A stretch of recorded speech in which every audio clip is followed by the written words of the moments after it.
and I want to thank the board for holding this meeting and for all that NID does. I'm not here to wave around statistics and numbers. My name is Michael DiMartino. I'm a concerned member of our community. For the last 3 years, I've done a regional-based television and radio show called The Golden Road, where I broadcast now in 7 counties, all the way from Siskiyou County and Mount Shasta to Sacramento, and Davis to Truckee, including Nevada County, Butte County, Shasta County, Sacramento County, Placer, and Calaveras County. So the reason I'm here is because the issue of using Roundup and heavy metals in the irrigation ditches is absolutely unacceptable. So even though I'm just standing here as a person and I don't have pages and pages of research, I have over 200 hours of interviews and broadcast media that I brought in some of the top people in the country regarding glyphosate. I brought in water hydrologists and scientists.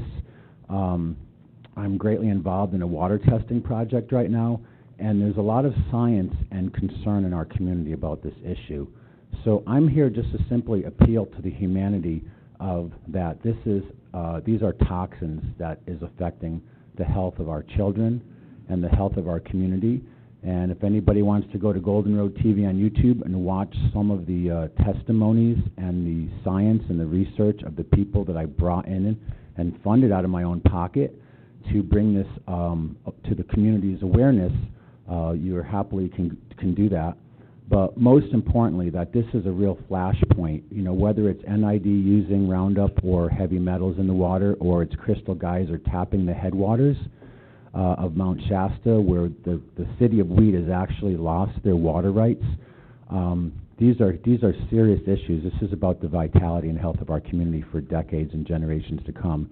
And currently I'm organizing a water protectors rally at the state capitol in September, where all of these issues are going to come to light, because I'm just one person, but I represent the voice of thousands of people that I've met face to face, and parents whose kids suffer with some of these illnesses, and it's just not acceptable. So I know it's a hard job to sit there and make decisions. I know all of you probably have families and you want to do the right thing, and there's a lot of pressure. But I'm appealing to you as just a human being right now, not an investigative journalist, not a researcher, but someone who's really horrified on the impact of these things in our environment and to our community. And I hope that within your hearts you can all find the opportunity and the technology and the funding to do the right thing. So thank you very much.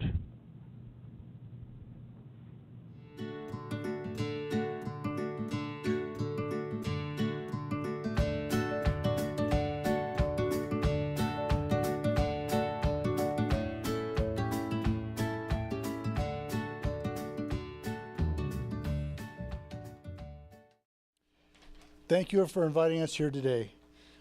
I'm Mike Pasner. This is my daughter, Yara Pasner. We are Indian Springs Organic Farm. We've been farming here in Penn Valley organically for 32 years. We will be co-presenting this afternoon. I'll start with some history of the use of Nevada Irrigation's district water on our farm.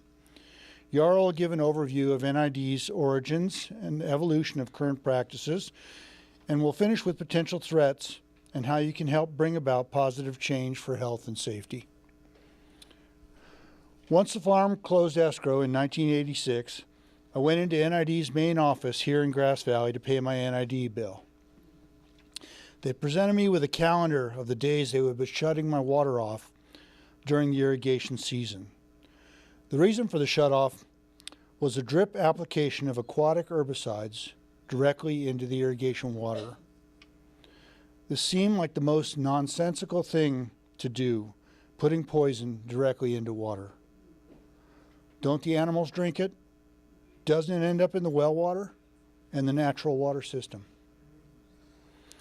Over the last 32 years, I've been filing public records requests, attending public meetings, corresponding with NID staff and board members, and making noise. This is not right. Today we're here to convince NID to lead our state and nation in reducing our dependency on aquatic and terrestrial herbicides.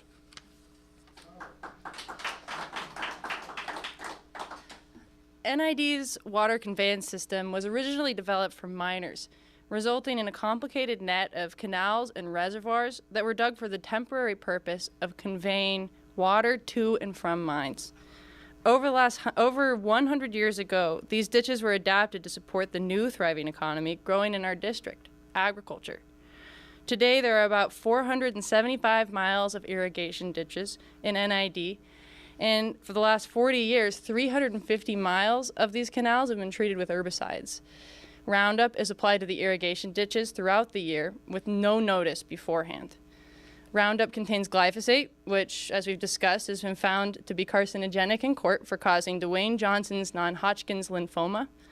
The Office of Environmental Health Hazard Assessment has since placed glyphosate on California's Proposition 65 list of chemicals known to cause cancer. NID has responded by forming the Integrated Vegetation Management Working Group with the mission of field testing alternatives to glyphosate-based Roundup. Although the effort is headed in the right direction, this working group is seriously flawed.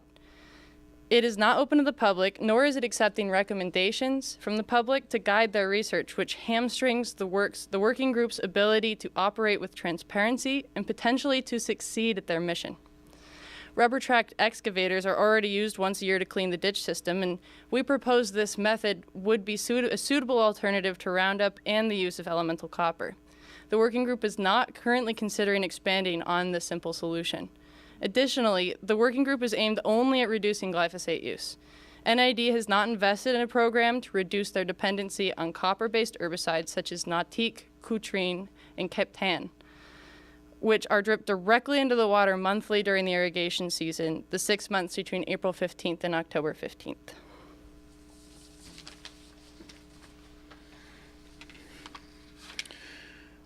During aquatic herbicide treatments, NID is permitted to legally apply copper-based herbicides directly into the water. NID has claimed the copper levels of up to 2,500 parts per million are safe for animals to drink. However, a 2008 California Environmental Protection Agency report specifies that consuming 250 parts per million of copper made pigs lose significant body weight, and levels as low as 10 parts per million of copper in their diet made sheep ill. Recently, research from NID's California Animal Health and Food Safety Lab, UC Davis's, yes, I missed that, I guess. UC Davis's Health Lab indicates that water guidelines for copper levels in livestock drinking water should not be above 0.5 parts per million, which is 5,000 times less than NID's guidelines. 5,000 times less. A test from our irrigation water on Poison Day showed 1,100 parts per million of copper in the water. When I presented these numbers to NID's Resource and Maintenance Committee, I earned a cease and desist letter from NID's legal counsel accusing me of stealing water and putting ourselves at risk. Really, stealing water? At risk because of herbicide treatments they say are safe to swim in and for our animals to drink? We do have the right to test our water on our own property.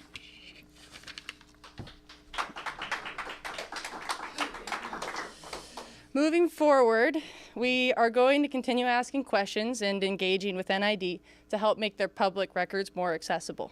Our two latest public records requests are for exact levels of copper that are found in irrigation water, natural streams, and above water treatment plants. How much Roundup, and also how much Roundup has been applied to the system during each of their roughly 400 terrestrial applications throughout 2018. We also have an interest in motivating NID to update their public information regarding when and where both copper-based aquatic herbicides and Roundup are being applied. So how can you help end this toxic treadmill? Call or write NID. Ask them to open the Integration Vegetation Management Working Group to the public, to us, and expand the group's mission to reducing their dependency on copper and glyphosate-based herbicides. Also, let your board representative know that you are concerned about their herbicide use and its effects on water, livestock, and people. We have developed a website that has this information that we presented here, maps, pictures, and more. Please visit with us after this presentation or online at safeditches.com to learn more.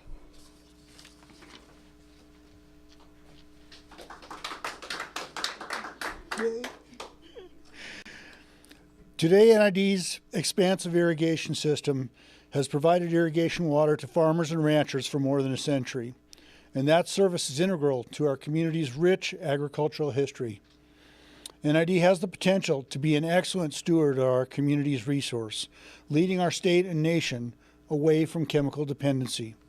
Help them realize this potential, get herbicides out of our water. Big thanks to Michael DiMartino for hosting this community resilience event. Thank you.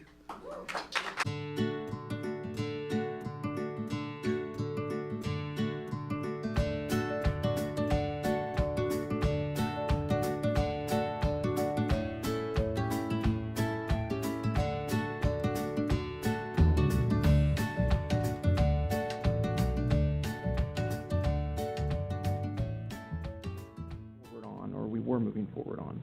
So a little background, the district, we are updating the Raw Water Master Plan through a community involvement process. This process aspires to reach and involve everyone within the community to help guide NID's water resource management efforts now and into the future.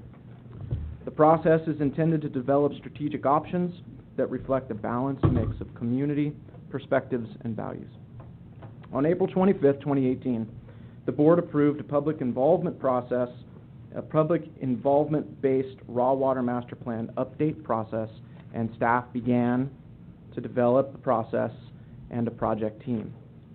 On September 6, 2018, the board adopted Resolution 2018-20 to contract for facilitation and public outreach efforts to support the Raw Water Master Plan 2018 update.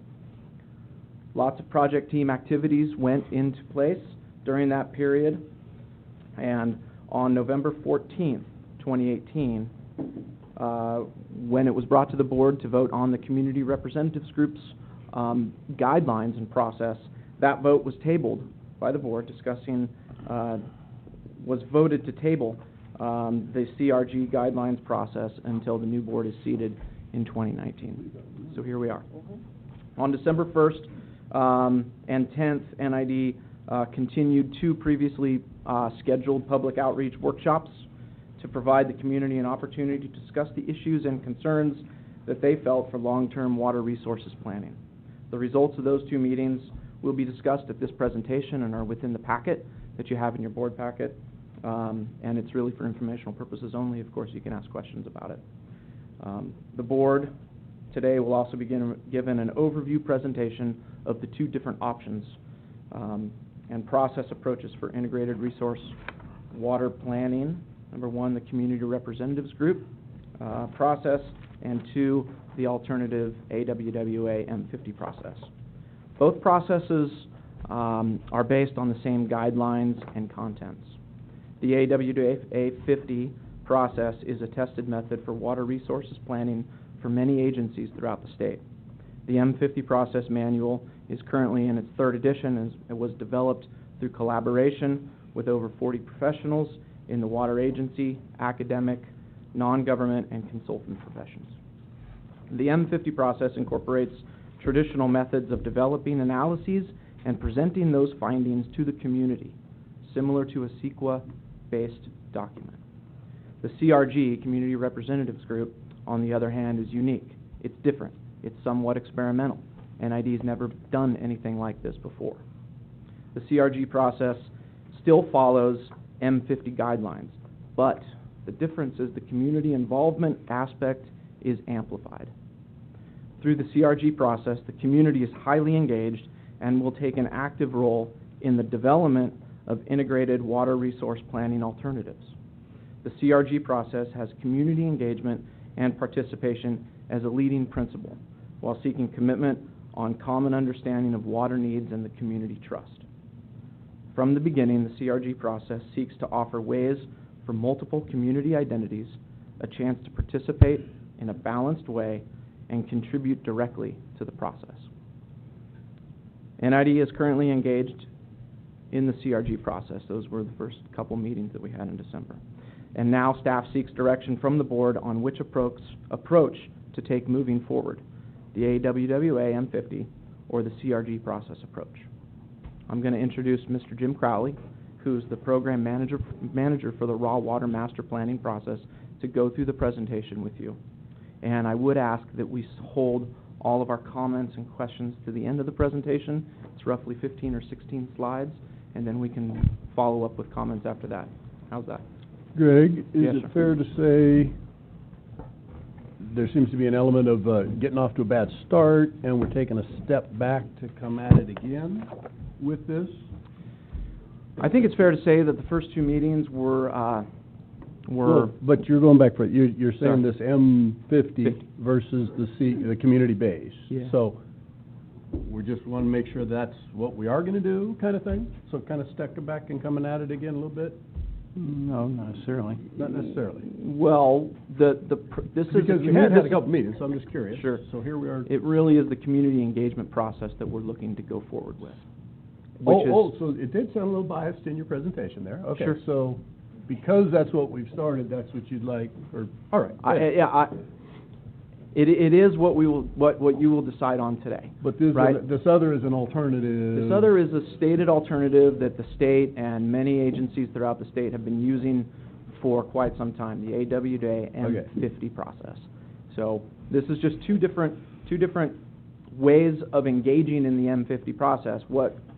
So you the don't like me CRG saying backing up, we're pausing We're to take pausing. an opportunity to make sure that this is what we're We're trying taking a to do. reflective light on what we have done and where we are now. See, reflection does look back, so that's. But we Okay, are right looking on. forward. Thank you. You said to hold. Thank you. We'll Okay. hear the presentation. All right. I'm just trying to reference it. Instead of presentation. Good morning, Board and Public. My name is Jim Crowley. Good morning, Board and Public. My name is Jim Crowley. I'm the Raw Water Master Plan Update Program Manager for NID. Just to answer your question, Mr. President, the previous process was started, developed, and directed by the previous board. This is an opportunity for the new board to see what was developed and determine if there is an alternative Okay. direction. Fair. So- Okay, good. That's where we are on that. Okay. So, unfortunately, Greg stole a lot of my thunder. But today, we're going to go over the program history and timeline, talk about the status to date and the workshop results, talk about the alternative approach, and then have the board discuss it and hopefully provide us direction on which way to go.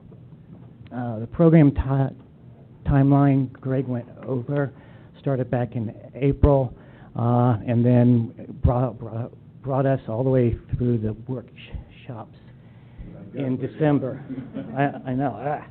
Okay, so what has been developed to date? This is the process that has been developed to date. It's basically a six-step process.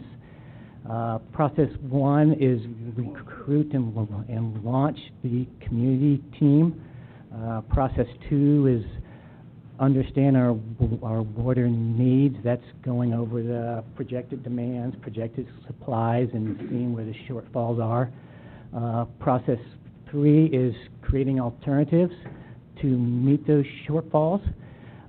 Process four is presenting those alternatives and the benefits and impacts to the community to the board to discuss and select a alternative or group of alternatives that becomes the guiding purpose for the Raw Water Master Plan update.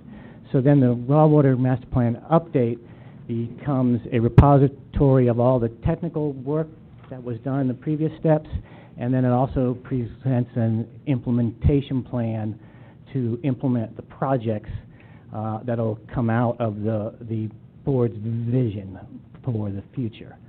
And then the last step is implementing each of those projects. Those projects are standalone projects that go through this CEQA or NEPA process, depending on what it is. So those end up being the standard project implementation process. So that's what's been designed to date. So we talked about the 2 workshops that we had in December. We had a targeted outreach plan to advertise those. Multimedia, very successful with over a million media impressions. We had almost 600 unique website visitors. Question here. What is media impressions? Yeah, we only have less than 100,000 people in the whole county. What is a million media impressions? So a media impression is every time someone sees a message. Oh, it's just a So view? it's not per people, it's per view. How do you measure that? So it's measured based on the, each different type of media have their own metrics.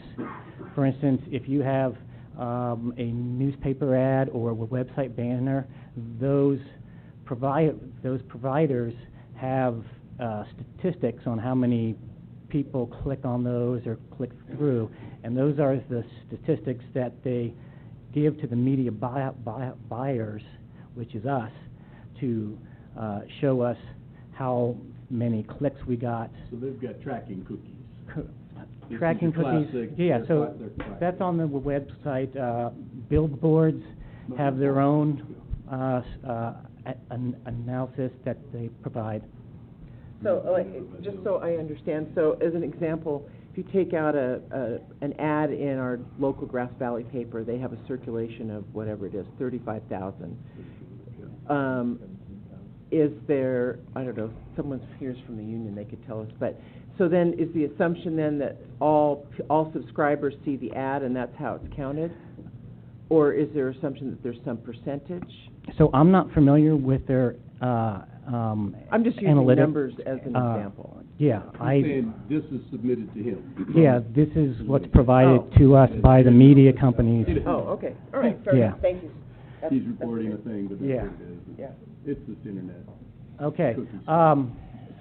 So specifically on the workshop, we talked about a multimedia program, print ads in the Union, the Journal, and the Messenger, online ads, radio spots.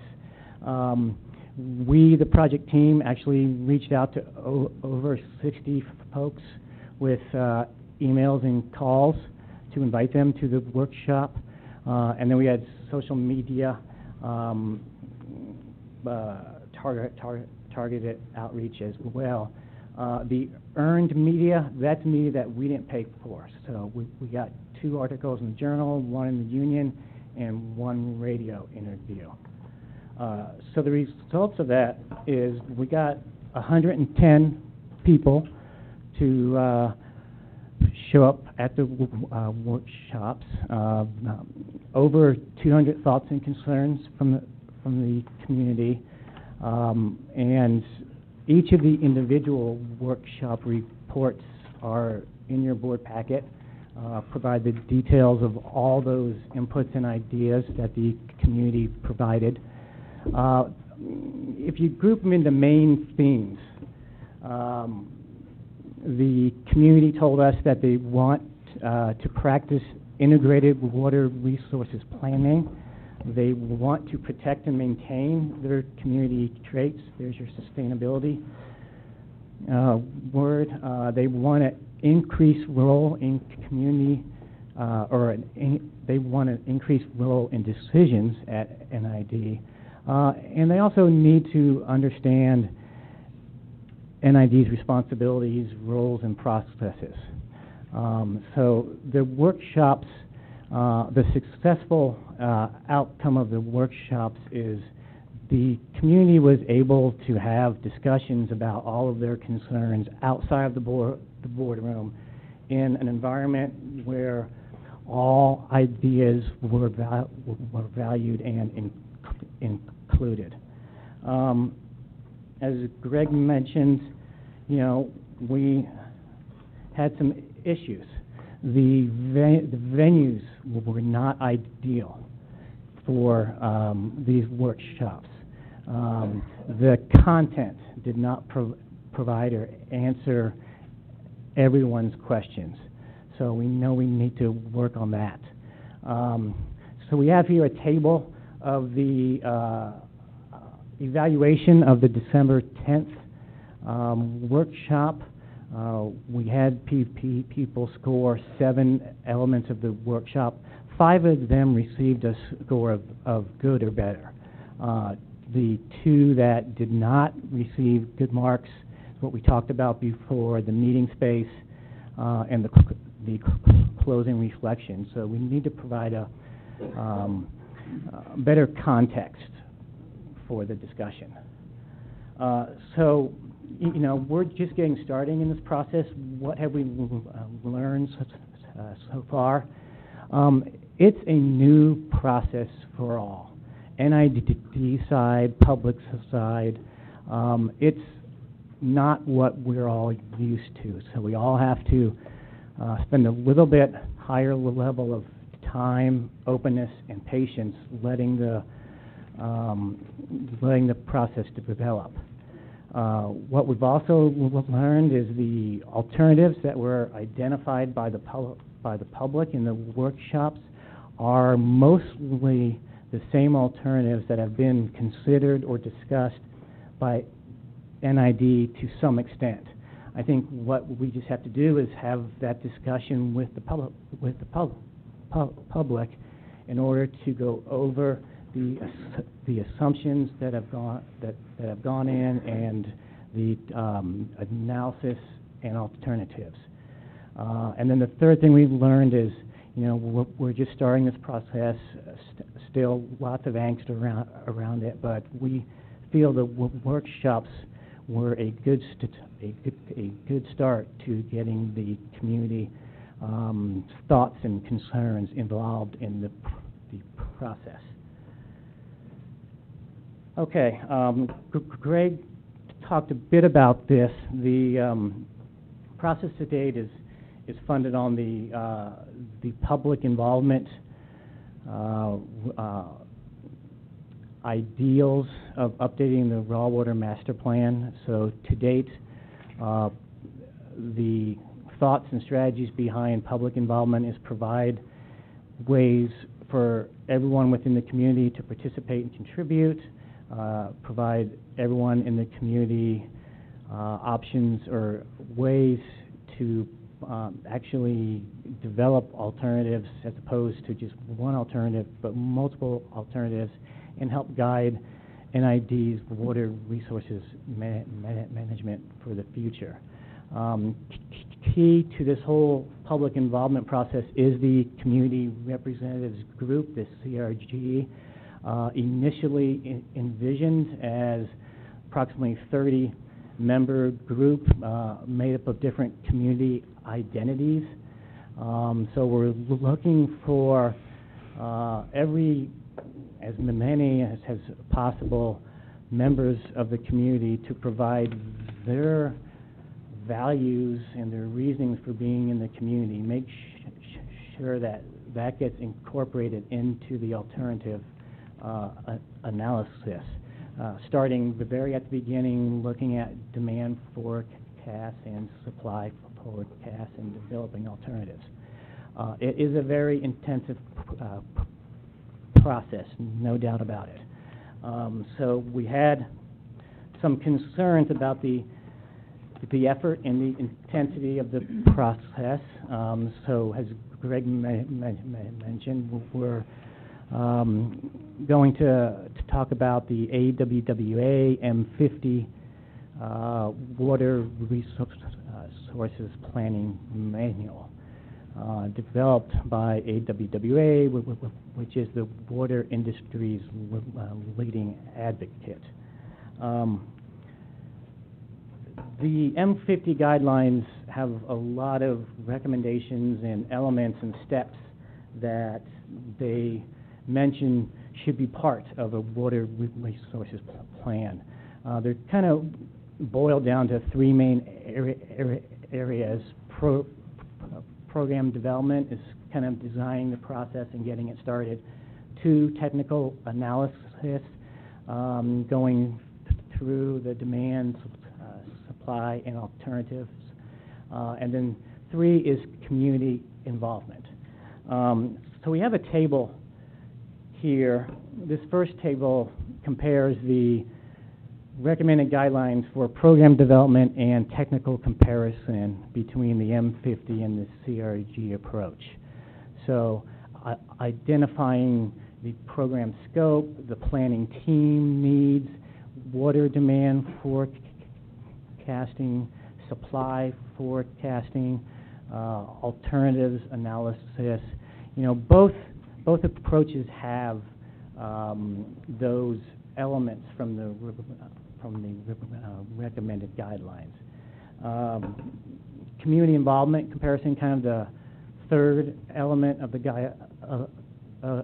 guidelines. Both approaches are based on the International Association of Public Participation Principles, and both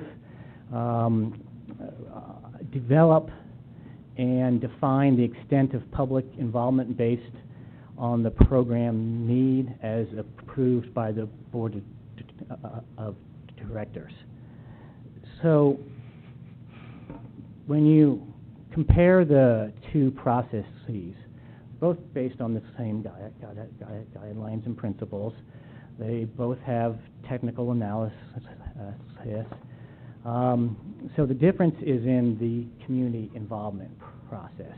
The M50 is more of the traditional way that our industry creates plans, technical analysis, and alternative development, narrow it down, bring it out, present it to the public.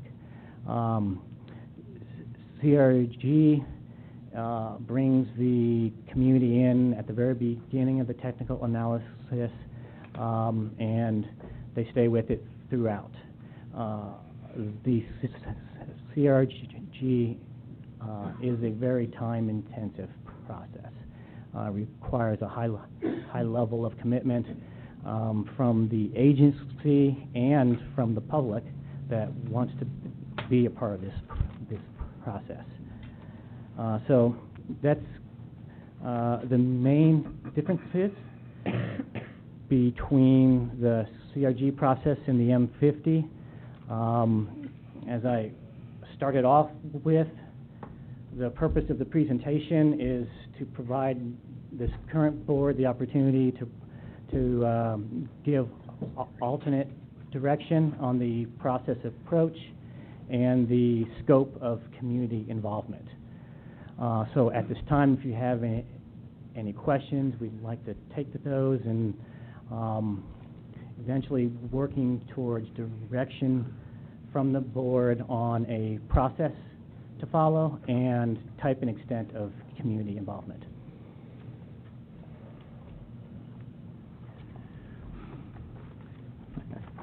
Yeah, so I'm the one that made the motion back to bring this back now, so Yeah, new why don't you- directors, here we are. Why don't you, And of course, there's always Nick.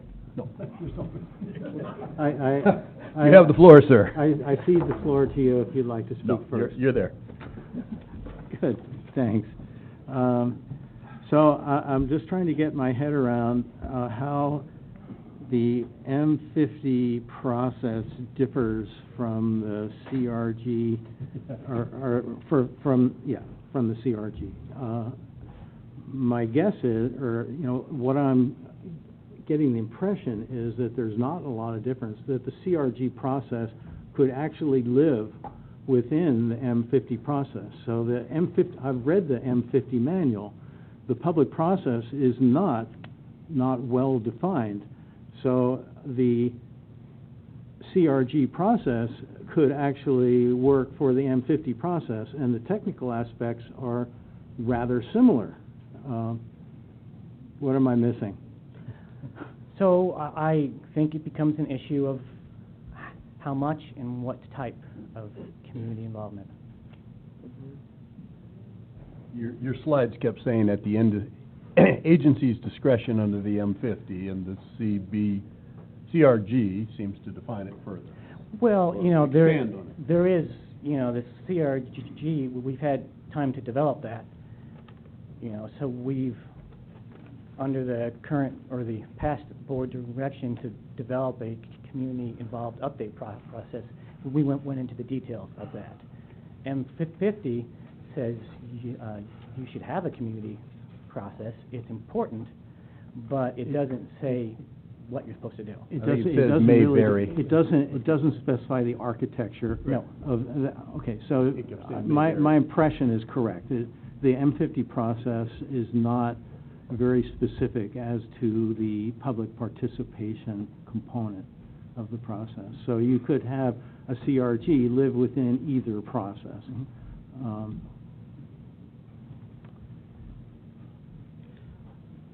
I have a question. Can you comment on the price difference between the M50 versus the CRG? As I know that we've signed contracts for 800,000 plus for the CRG. How does the price for administering the M50 process compare? So the public involvement process really comes down to level of effort.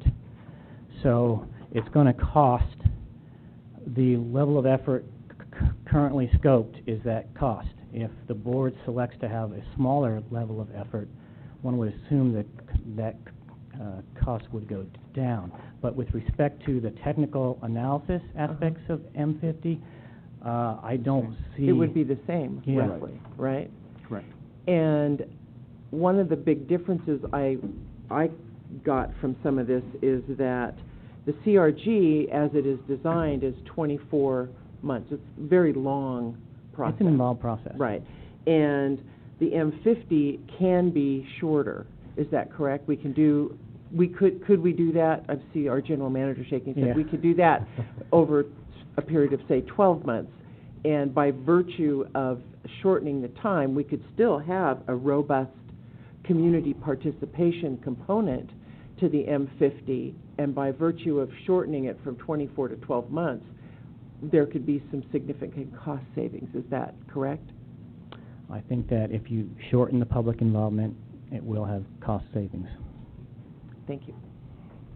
So my question to the staff on the board, what did we do, what did the NID do the last time we had a water rates, not water rates, raw water update?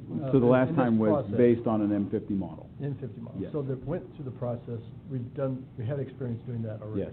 Okay. And it primarily came out of engineering department. That's correct. That is correct. We did have stakeholders meetings on this. We bifurcated, let me explain, if you have a few seconds. Okay. Might as well discuss the existing raw water master plan. And was that, I'm sorry. No. Was No. that- No. I'm going to do Sorry, a short I version. didn't hear what you Okay. said. My The question, exist- was that in-house, or did we have a consultant do that? We had a consultant do the original one. All right. Jim and Rem doesn't know because I was. That's, it you've was answered the before. question, Gary. Okay. We did have public stakeholder meetings, and as we moved to the secret document, we had public meetings too. Okay. Perfect. Right. How many have we done over the years? Over the years, Yeah. raw water master plan? Yeah. 3. Well, raw water master plan, I believe we had 3 during the development of the raw water master plan. Okay. Then when we did the CEQA document, we had 1 in Nevada County, 1 in Placer County for the notice of preparation. Then when we did the draft EIR, I had another meeting up here and down in Placer County for that. Draft DIR of? Well, the draft, that's why it has to be explained. Mhm. The raw water master plan has 8 chapters in it. At this current time, the board has approved the first 7 chapters. 8 was financial. 8 Okay. was financial, and Projects. it involves projects, and it has to come under CEQA.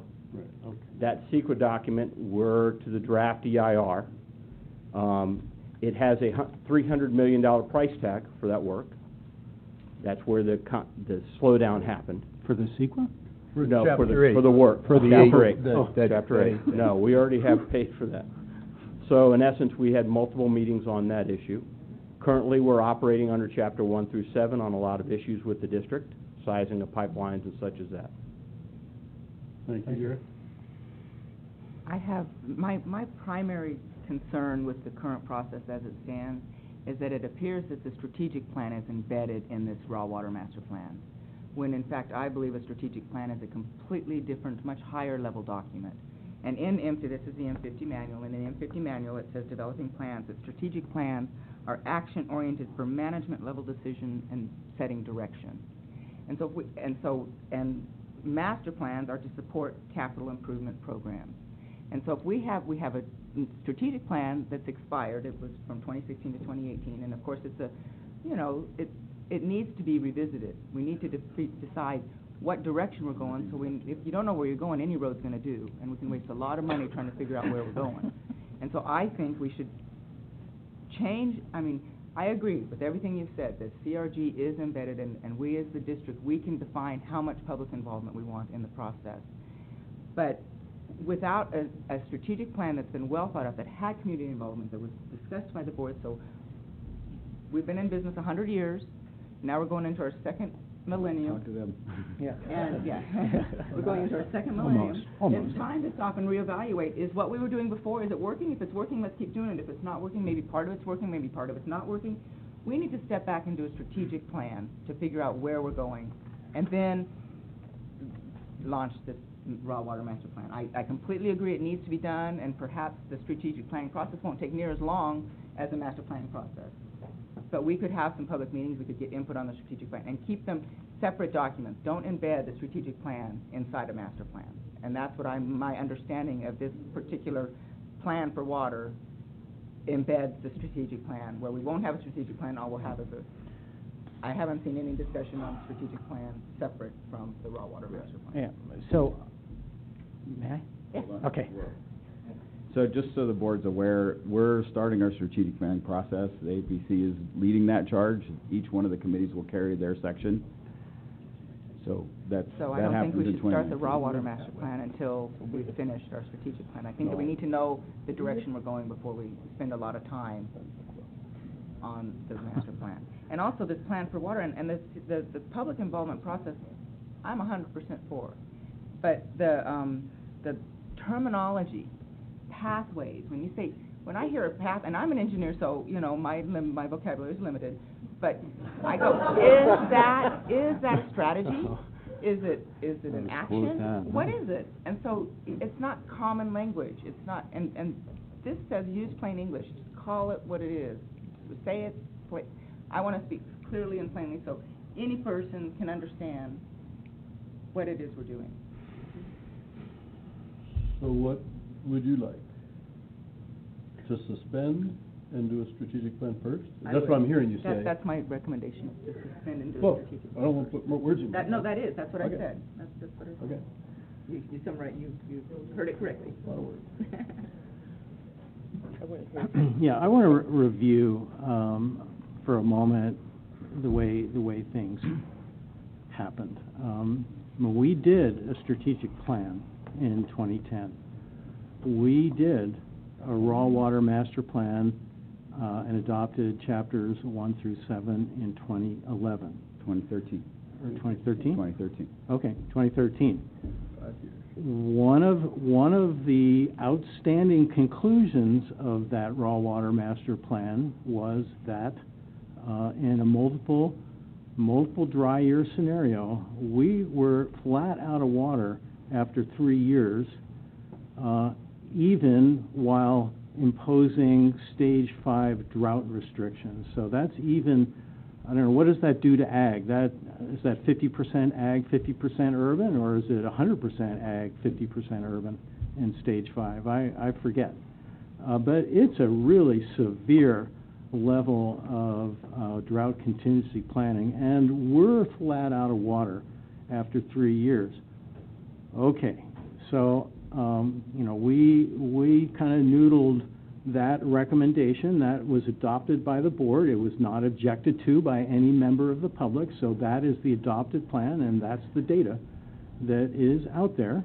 And people can dispute that data after the fact, but that is the data that the public accepted at that time. In the raw water master plan. In the raw water master plan. Okay, so again, just tracing through the history of this, you know, we're in a situation of declining snowpack, and perhaps challenged in terms of storage capacity. So we looked at increasing district storage, and you can look at all kinds of other things.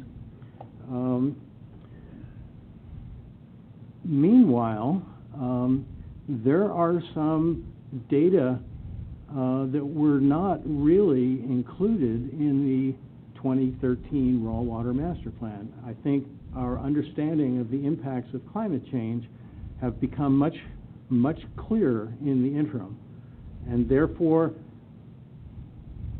the other impact that was not considered in the 2013 Raw Water Master Plan is the whole issue of in-stream flow. So, you know, we were in the midst of the FERC process at that time. We did not know the outcome of the FERC process. We could not plan for future in-stream flow requirements. Those are clearer now. Now those can get cranked into the modeling along with climate change impacts. And so the data on which the 2013 Raw Water Master Plan was established is not current, and it needs to be updated. That's why we're in this process. This is really a continuation of the old process. We have been accused of letting the cart get before the horse and so on. I would argue, and you have said that, Director Peters, I would argue that's actually not the case. We're simply updating the old plan with current data.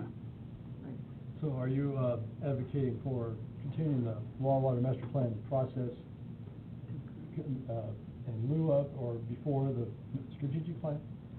I think we need to continue the Raw Water Master Planning process that we're currently in. We need to you know, roll into strategic planning, but we need to update the existing plan.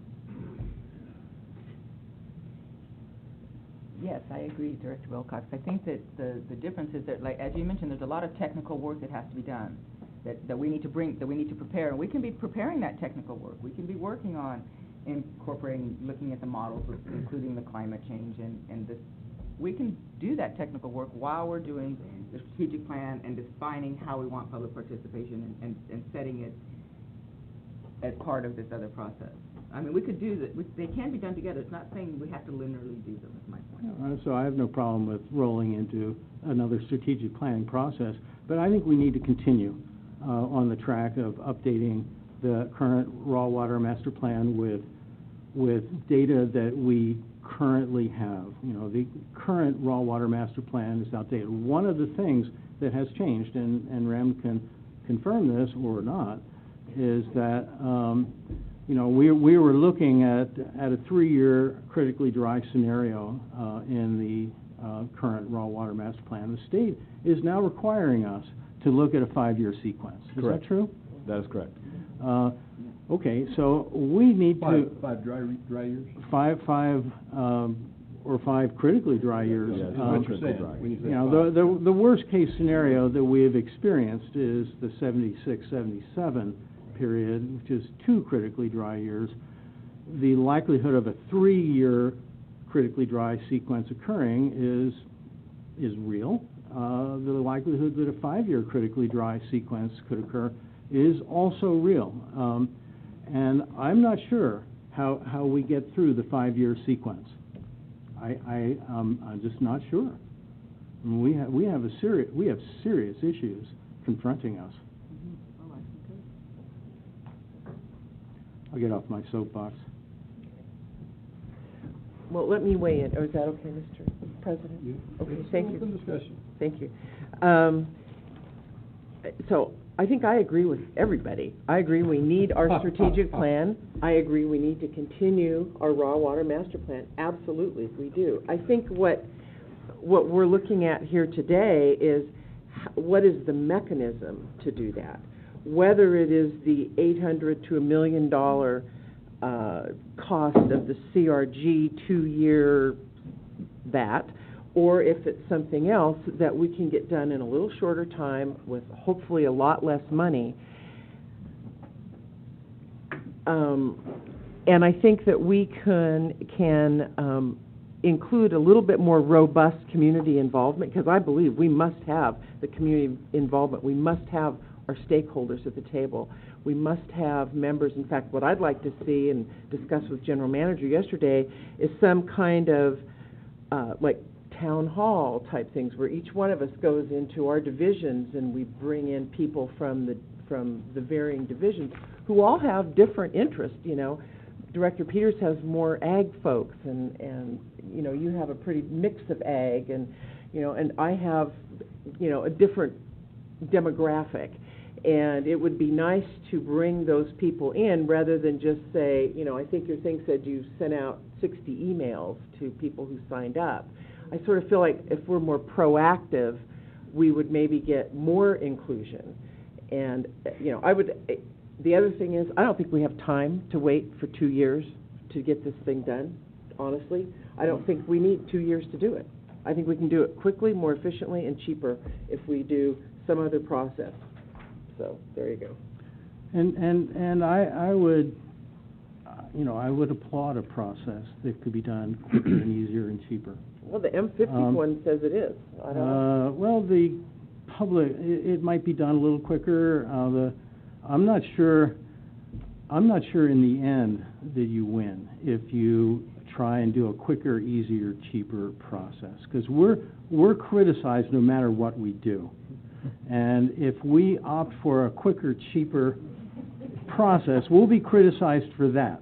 We'll be criticized for a longer process because it takes more money. We'll be criticized for a shorter process because it's not long enough. Well, you know, I took the liberty of checking. You're damned if you do and damned if you don't. No, well, except that. Now, I took the liberty of going to the county and finding out they had this CAG process, which was different. They had 14 meetings facilitated by professionals.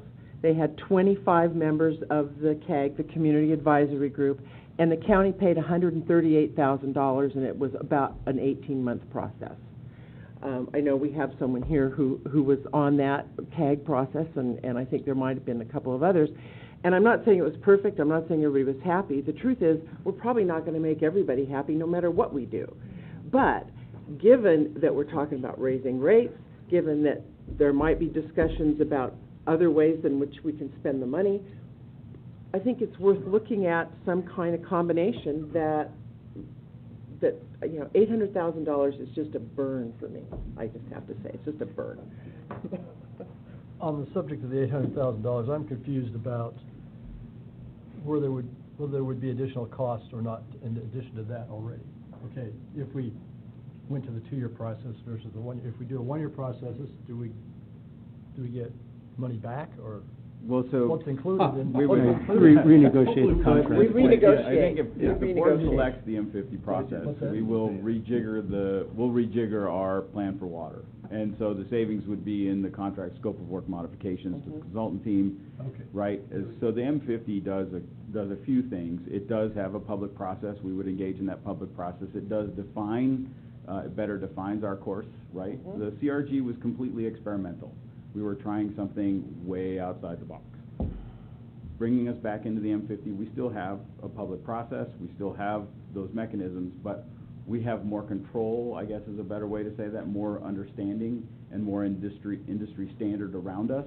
And so I would imagine, Chris, that we would see a significant savings. Only in that the process is, we can define that process better when we're scoping with our consultant team. And the consultant team knows what our activity would be. Which process would you prefer? That's my question. No, that loaded gun is not going to be pointed at my head. No, that's your job, Scott. So right now, so staff is prepared to move I on. didn't say you got to vote, I just said which would you prefer? I do that with Staff recommends either.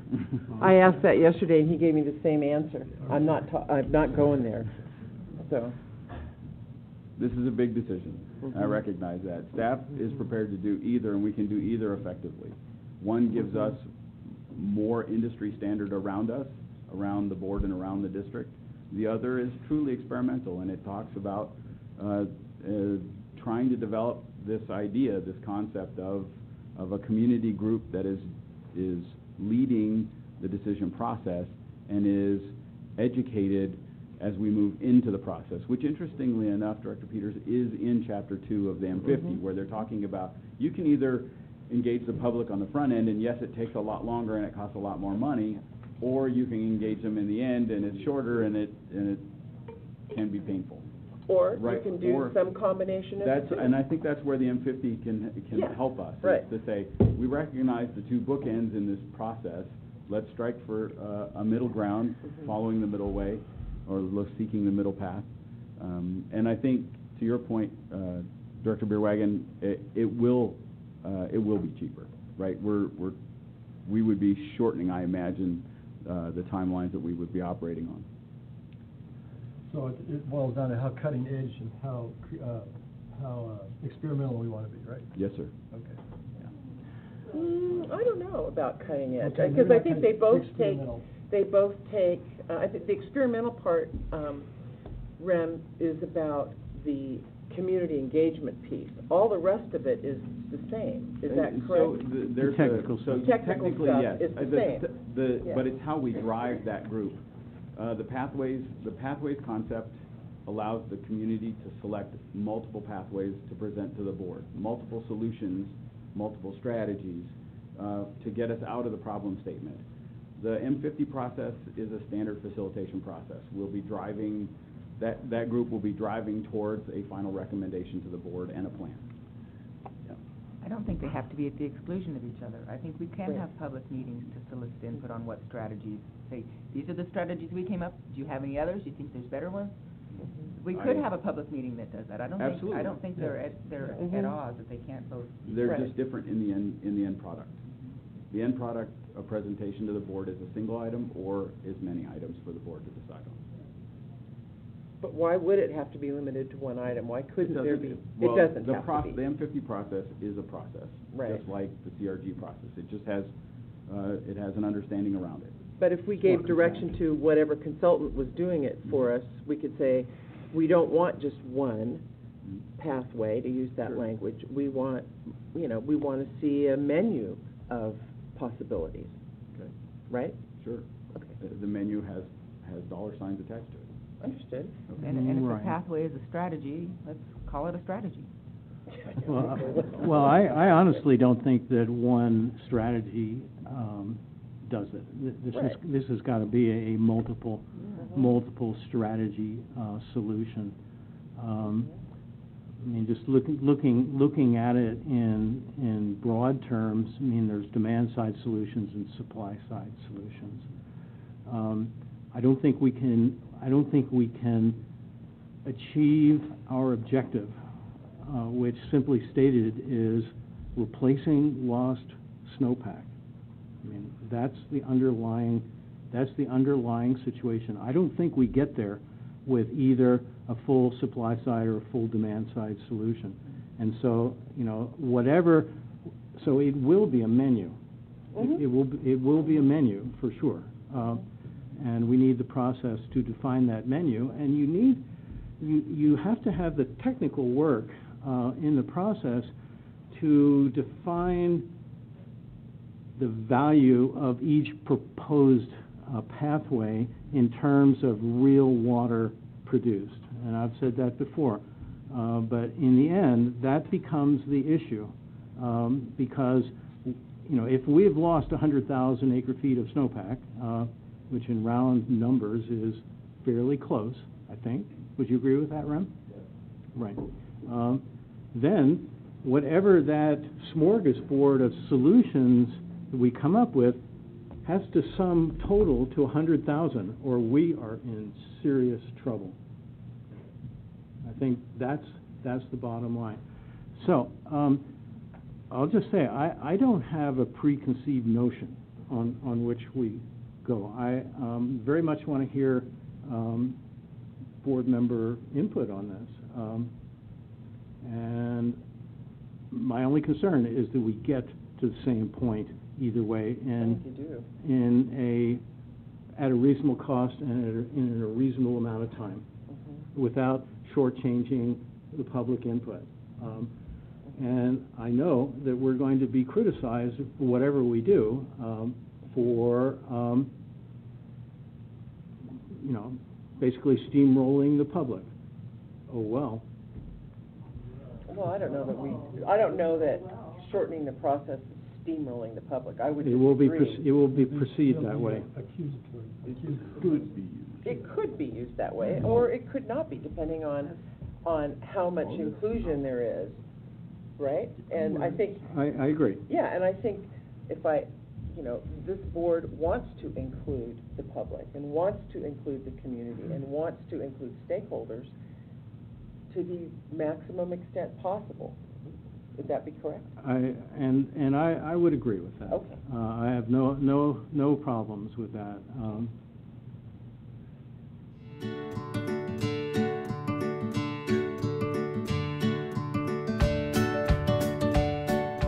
So, thank you, Michael. Thank you, Golden Road. Thank you, The Source. I hobbled all the way over here, thanks to my daughter Angie for dragging me out from Marin County. And I think it's important, injury and all, I wasn't taken out by Monsanto. This was another type of injury. It's important that I show up because I resonate with just about what you all are saying. I resonate with that, and that's why I'm here to kind of bring this all together. And what I've learned after doing over 45 talks since that book came out a year ago was that it's not how many of us shows up, it's who shows up. And don't underestimate the value of what 1, 2, or 3 committed people can do, especially when you activate the mama bear. It's my secret weapon. Usually the goal of my medical practice is to piss off as many women as I possibly can, and the effects are phenomenal. So there is so many, I came to talk about something today, but hearing everyone speak, I thought I would try to maybe tie it all in. What I'm hearing people speak about, glyphosate in your ditches. I didn't know that was an issue. The copper issue, health-wise very significant. Glyphosate, Roundup, GMOs, glyphosate, Roundup, a big issue. And certainly what you just heard about 5G, I've been alarmed myself about 5G. There are tremendous parallels between what happened with GMOs and 5G, especially in terms of industry lies, just outright collusion, lies, and orchestrated attempts by, not attempts, successful maneuvers by industry, how to bamboozle us. It's just quite incredible. So I thought I would talk about children. I've been a pediatrician for almost 4 decades, and I'll try if I can just touch upon the different points that you all heard today regarding our kids' health, because our children are not faring that well.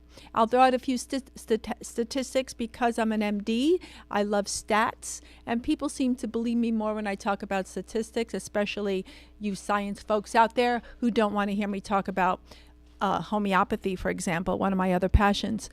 So I won't talk about homeopathy. I'll talk about stats. So we now have an issue where 1 out of 2 kids has a chronic disease, so that you know. So when you go into a classroom now, half the kids are going to need IEPs and you have special ed. And I can tell you, most of my friends have kids who have issues, et cetera, and this is not without an environmental link. Let's be clear. So can you say that 1 out of every 2 children? Right, 51% of American children now has a chronic disease. And for those of you who don't know, what a chronic disease means is a disorder that's been around for more than 3 months and is not curable, but curable by allopathic or Western medicine. For those of us who are integrative practitioners, my colleague and friend Dr. Lewis here, we do have other ways to heal chronic diseases, but I'm just going to stick to what's reported in what we call Western medicine or allopathic medicine. And those diseases span the spectrum. It's across all boards of health issues, from obesity, 1 out of 3 kids, asthma, 1 out of 6, and 1 out of every 8, autistic spectrum disorder, 1 out of 34 boys, 1 out of 58 kids, which has gone up since I even wrote the book that came out a year ago. Neurocognitive disorders, sleep issues, 2 out of 3 kids can't sleep. They have dysomnias under the age of 10. And those are my favorite disorders because people are very motivated to make changes when their kids don't sleep. I just pray everyone's kids can't sleep. Having a kid up all night, oh, you'll change something. So these are the kind of things we're seeing. And I don't want to leave that mental health issue, because in Western medicine, we cut off the head from the rest of the body as if that's a separate disorder. Mental health issues like depression, anxiety, OCD, eating disorders, etc., are also sky high. About half of teens report those health issues, 46%. So you see, I think, did I lay the case that we have an issue among our children? And this is not just our children, it's our dogs. 1 out of 1.6 dogs will now develop cancer. The most common cancer is non-Hodgkin's lymphoma.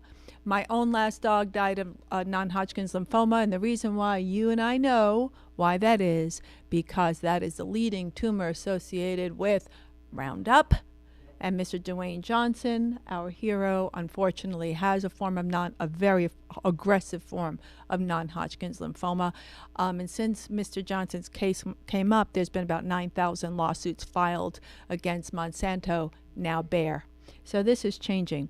So anyway, I can go on and on, but I don't want to talk so much about, I think you all get the picture that our kids have some issues, right? Our dogs, the wildlife, the bees, we're in the web. I don't need to preach that to this crowd. I think we all get it here. So we got a health issue. So how did I get into this? I got into this as an unwilling activist. I am not an activist by nature. I'm just a feisty New Yorker. I'm just a sassy pediatrician. But I was roped in by one of my moms, a parent from my old practice, and these gals in a kitchen in Marin County were stopping the spray against the light brown apple moth that was going to take place along the entire coast of Northern California around 2006. And one county got sprayed, Monterey. And these gals stopped the spray. And I say these gals, and it wasn't me. I just kind of sat around and drank organic coffee. They were amazing cooks. I ate really well. And so, but during that time, they said they stopped the spray, and I just kind of went along for the ride. And they said, Michelle, what do you think about GMOs? And I didn't really have a thought about GMOs. I'm embarrassed to think about that now. GMOs have been around since 1996. I didn't know a damn thing about them, and I said, I'm not thinking much. And one of the moms, Lisa, pointed me to Jeffrey Smith's book, and I read Seeds of Deception. And that's what opened my eyes into the journey of relating to this plethora of chronic disease in our children and understanding the link between chronic disease in kids and the effects of GMOs and their associated pesticides, which are glyphosate-based herbicides. You don't eat a GMO alone without its associated herbicide and effect on our kids' health. So I want to go into a little bit about what these things do and the effect on health and how that ties into this water issue, because I really want to keep it germane to what the topic of this show is the contamination of the water and what's happening here, not just here. Oh my gosh, there's so many counties now in California. So glyphosate, which is this ubiquitous, very simple glycine-containing molecule. When you look at the chemical structure, it's like, you've got to be kidding. This little thing does all this damage? Yes, indeed. It's very physiologic looking. It contains glycine, N-phosphoenolmethylglycine. I know more about this molecule than I know about things that I really should be studying, but I know a lot about glyphosate. And what this incredible molecule does is, well, number one, it's an antibiotic. And Monsanto, Bayer, patented as an antibiotic in 2010 as an antiprotozoal patent. And when I read the patent, because I have a tight sphincter, and I went back and looked at that patent, I said, what the hell does this stuff do? What it does is not only kill off protozoa, but Monsanto touted it as an antibiotic against strep, staph, every pathogen, even malaria. Every pathogen you can possibly think of was going to be helped by glyphosate as an antibiotic. So you would think, based on that we would have studied the effect of glyphosate on the human microbiome. That is the collection of organisms that make up your gut. Your gut is made up of bacteria, viruses, and yeast, and they work in a community called the microbiome, the mycobiome, and the virome. And it's a very complex interaction because, in fact, we are mostly microbial in origin, anywhere from 1:1 to 10:1. It just depends on the individual. You want a big, robust community of microbes in your gut because they are the basis for your health. Do not underestimate the value of microbiome. Love your gut bacteria. So this glyphosate, no studies, no human studies on the effect of microbiome, but one may be coming out Our friend here in the audience may know a little bit about that, but that literature is going to be emerging very shortly. It's being studied and it's going to be published pretty soon. So, and the results are showing that yes, indeed, glyphosate affects the human microbiome, and Roundup makes it even worse. Understand that glyphosate is bad, Roundup is worse. So we all clear on that. No, good question. I didn't even plant you in the audience. So glyphosate and no, they're not the same. So glyphosate is the main ingredient in over 700 formulations, Roundup being the most popular.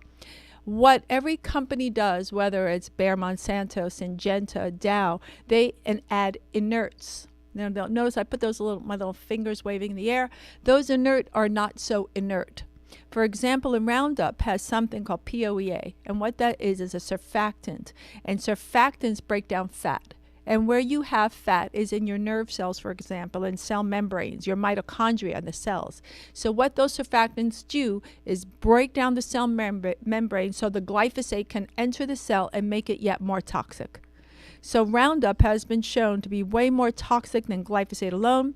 Most of that work came out of France by Dr. Gilles-Eric Seralini, and boy, he was raked over the coals, but emerged triumphant. He's one of the biggest proponents that Roundup is way more toxic than glyphosate. But be clear, glyphosate in itself is not benign. So number one, it's an antibiotic. Number two, it's a metal chelator. That means chelation means it binds minerals like copper, zinc, magnesium, chromium, and all those cobalt, all those essential minerals that you have in your body. And the way that this was discovered is when glyphosate was first brought into the market in the 70s. It was invented in 1950, by the way, by a Japanese researcher. It's been around forever. Is that they use it as a metal cleaner. The Stauffer company used it as a metal cleaner. And they saw the weeds were dying around where they were cleaning these heavy metals. So they realized that not only is it a heavy metal cleaner, but it's an herbicide. And that's how they started. So it binds. We don't have any human studies on how it binds in humans. We have in cows. We have no human studies of the effect of GMOs and pesticides in humans. We have 2 studies on Bt toxin in humans, 2. And Bt is a form of genetic modification using bacteria. And so that's what we're eating, just aside. So it's a metal chelator. What am I seeing clinically in kids? Is this relevant? Well, it's relevant to your copper issue. I hear folks out here talking about copper. Yes, it is relevant. So when I see children, they're mineral deficient.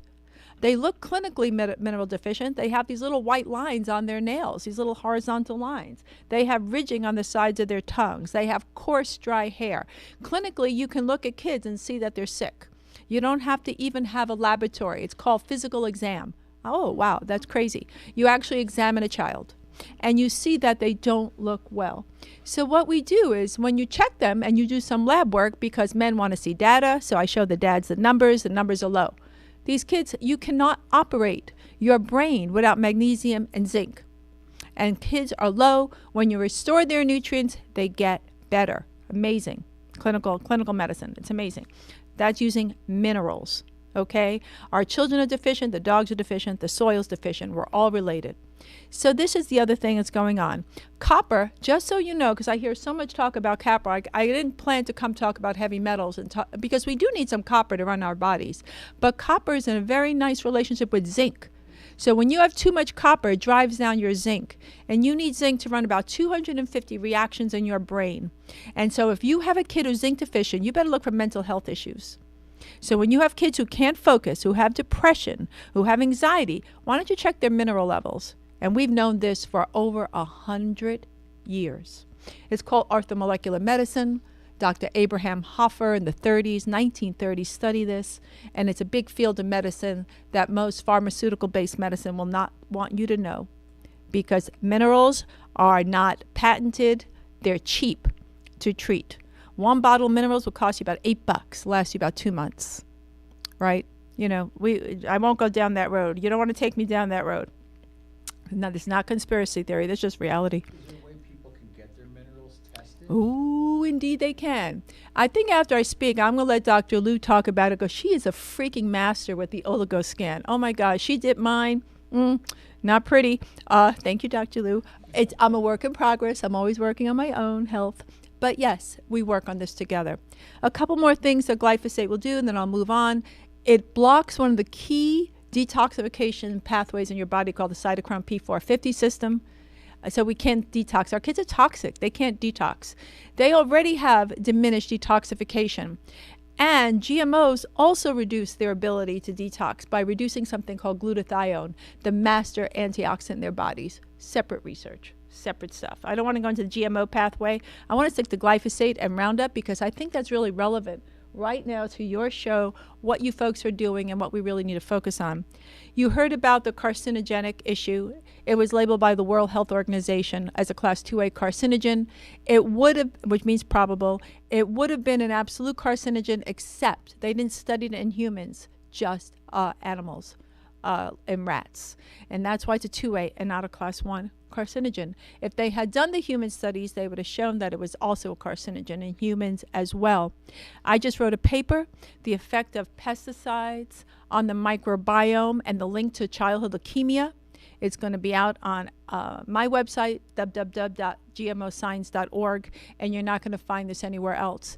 We referenced over 25 articles in that. We publish twice a month, my little brilliant group and myself, bringing out the best literature on pesticides, GMOs, and the effect on health. And we are totally underfunded volunteers. We're a lot like your group, Michael. We don't get a lot of money, and we're on a shoestring budget, but we have some of the best people in this field working on this topic. You're not going to find the effects of GMOs and pesticides on health just about anywhere. And this is a travesty. Other things that glyphosate does, as if that's not enough, and this is based on the work of Dr. Samsel and Dr. Seneff, and they've taken some heat too, is that glycine, which is one of the major components of collagen, which makes up your musculoskeletal system, swaps out with the glyphosate. So you may be having a substitution of glycine in your collagen with glyphosate. And the reason why that's a problem is it can cause musculoskeletal issues. And when you examine children today, they're doughy. Have you felt a kid recently? Go feel a kid. And they are absolutely doughy. Their musculoskeletal system doesn't feel robust. And so this is something I've wondered about. Whether it's true or not, I don't know. Where's the data? I'm just going a lot on anecdote, and I'm honest about that. I say when I know something, I say when there's science to back it up, and I say when this is just clinical and anecdotal. But after doing this now for 12 years, I've been on this road, I have over 5,000 anecdotes. How many anecdotes do you actually want? 20,000, 50,000 anecdotes? I have a lot of anecdotes.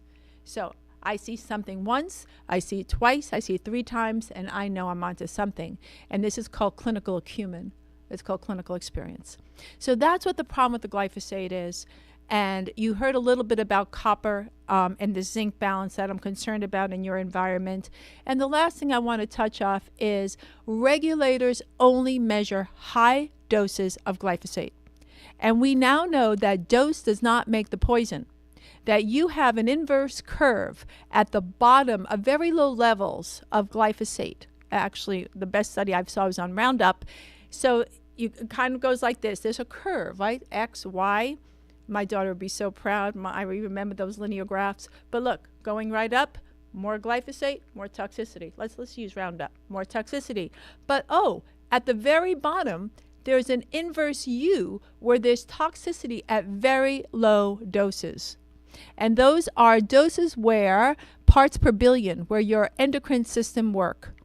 And Michael Antoniou and his group out of King's College in London showed that 2 parts per billion of Roundup, that is way lower than anything we're eating, caused, not correlated, caused something called non-alcoholic fatty liver disease in adults, in rats. Now, we happen to have an epidemic now of non-alcoholic fatty liver disease in adults. 1 out of 4 people, according to the American Liver Association, has non-alcoholic fatty liver disease. They're blaming it on the fructose because we're all eating this high fructose corn syrup. But is it the fructose or what the fructose comes from? It comes from corn. Corn is genetically modified and it is sprayed. You do not eat corn that's not organic, that's not been genetically modified. About 96% of corn now that's not organic in the U.S. is genetically modified. So if it's not organic, it's genetically modified. So this liver issue is silent. And it goes on to develop non-alcoholic steatohepatitis, which then goes on to cirrhosis. Kids have it too, especially obese children, and they already have the NASH, the non-alcoholic steatohepatitis, which is the more advanced form. It was out of an Italian study. We get a lot of our information out of Europe because Americans are not allowed to research a lot of these issues here because science and universities are owned by big agribusiness. You were talking about Bill Gates before? They own Cornell. Now they're getting into Harvard. Purdue owned. Davis owned. These are owned. They cannot produce research that doesn't align itself with the big agribusiness that's funding them. You don't bite the hand that feeds you. So their research gets shut down. Scientists have been we are silenced.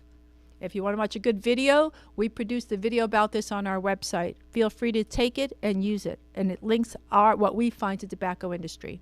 Now, I could probably go on for about 3 hours, but I'll just zip it up here and allow for questions. Great. And so we can sort of wrap this up because, you know, I get wound up. I get very excited. I'm very passionate about this topic. So let's take some questions.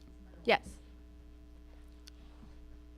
What you're saying is fascinating, and I'd like to know more details about your video and how I could actually maybe get involved in the fight with the right groups, possibly.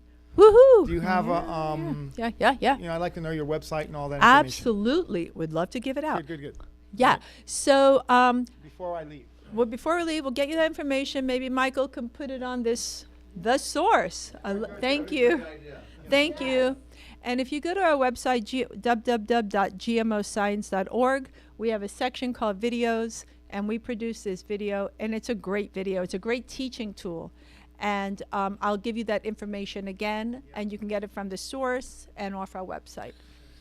So one of the things that really impressed me when I was at the state capitol meeting is with all of you, you actually showed a chart with Bayer, Monsanto, AstraZeneca, and how this closed loop of economic benefit is really self-explanatory. Could you just talk about that for a minute, where it goes to the livestock and the agriculture and people and the pharmaceutical companies? Well, and I have to give credit where credit's due. That beautiful chart was from my dear friend Howard Vlieger, student of the soil, who's a farmer, an organic farmer for decades, who's been on this battle even, you know, before most of us even knew what glyphosate was. And so the way that Howard does it, and he does this brilliantly, and he walks the walk. Mr. Vlieger walks the walk. And what he shows is basically from the beginning of the curve, starting with, you know, our food source all the way around, that companies like AstraZeneca are making money at both ends. The AstraZeneca produces pesticides. They also produce the drugs for breast cancer, right? So, and basically, so what Howard does, and he shows you, and if anybody wants that slide, you reach out to me and I will get you that slide from Howard. He will comply, and we can put it on your website. Oh, my God. Technology. Praise Jesus, hallelujah. I love it. I'm also, I am a Luddite, but I've learned to embrace technology. Like my 5G colleague there, whose name I can't remember. Thank you. And that's basically what it's showing, this web of how it's all bought in from the beginning to the end. And it's a web, and all these links to the web of how this is produced. And the big agribusiness are making money at both ends. So, and you know, when we're sick, they make money to keep us sick. It's a kind of a dystopian kind of thought. And as a pediatrician, I don't like to think that way. We're supposed to be like the happy doctors, right? But this is how we need to think. Any other questions that I can answer for you? Can I talk about the microbiome project? Yes, please. Please. So my name is Joni Blackster, and full disclosure, I'm the national sales manager for a company called Just Thrive. And the study that Michelle was referring to earlier is a study conducted by the research microbiologist behind Just Thrive. His name is Kiran Krishnan. And what it's not, what we now have is technology that reproduces in what is called a gut model study. It reproduces the conditions in a human microbiome. Because when you're testing substances like glyphosate and Roundup, you obviously, it's not moral and ethical to test it on real people. So they took 3 gut model studies. They calibrated them to represent the gut microbiome of a 3-year-old. And I asked the microbiologist why, and he said because the conditions are actually very different in a young child's microbiome than an adult. And one of those gut models was the control. The second, number 2, they dumped glyphosate, just straight glyphosate into it, and measured the effect on the gut microbiome. In the third, they added Roundup, measured the effect on the bacteria population in the gut microbiome. Then what they did was they added the proprietary formula of licensed strains, spore bacteria. These are a new concept to us. The spore bacteria to each one of the gut models and measured the effect. We already know from a human clinical trial that these particular strains created a 42% reduction in the toxins that are produced by pathogens in the gut, and that happened at only 1 cap a day in 30 days with no changes in diet or lifestyle. So we are expecting to definitely see some significant results from the study. If people are interested in learning more about it, because it's still in process for being peer-reviewed, analyzed, and it will eventually be published. Once that happens, those results will be listed on the Just Thrive website, which is thriveprobiotic.com. If people have any other questions about that, I am going to be in a lot of interaction with the microbiologist in the next couple of months, and I'm going to be completely picking his brain about it. You're more than welcome to call me or email me. My phone number is area code 831-246-0162. And my email address is Joanie, Joanie, Blackster, BLAXTER, .rep@gmail. So this is probably the most exciting thing that I have ever been able to be personally involved with. So I'm happy to talk about it with anyone. And Michelle is in a few days, I believe, in less than a week, going to be in a phone conversation with the microbiologist about the results we have so far. Thank you. So I think I'll wrap up with a couple things that you can do on a positive note, because Michael, I really like what you're saying here is Dr. Doom and Gloom, no thanks. Let's be part of the solution, because, this stuff can be pretty depressing. So 1, eat organic. I think everybody gets that. 2, you need to give your gut a plentiful of bacteria, certainly either in the form of probiotics, spore biotics, fermented food, and or all of that. Fermented food does work. Even I'm no Martha Stewart, even I had a hand at fermenting, and I actually did okay. So yes, ferment. That's what I tell people to do. I do tell people get a water filter, and I do tell people to take the shoes off at the door, even though my house, I can't get people to do it except me, and then I walk barefoot on all their crap. But the reason why that's so important is because the most toxic thing in your house is your house dust. That's right. The biggest source is pollution and house dust. And house dust has been shown to have high levels of tons of toxins and toxicants.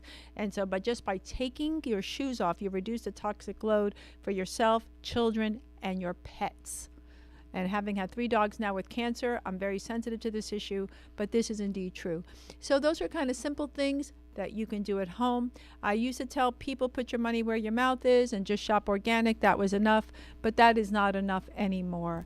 And so we all have to be part of the regenerative movement, and I think we all have to take a stand and do something, no matter what it is.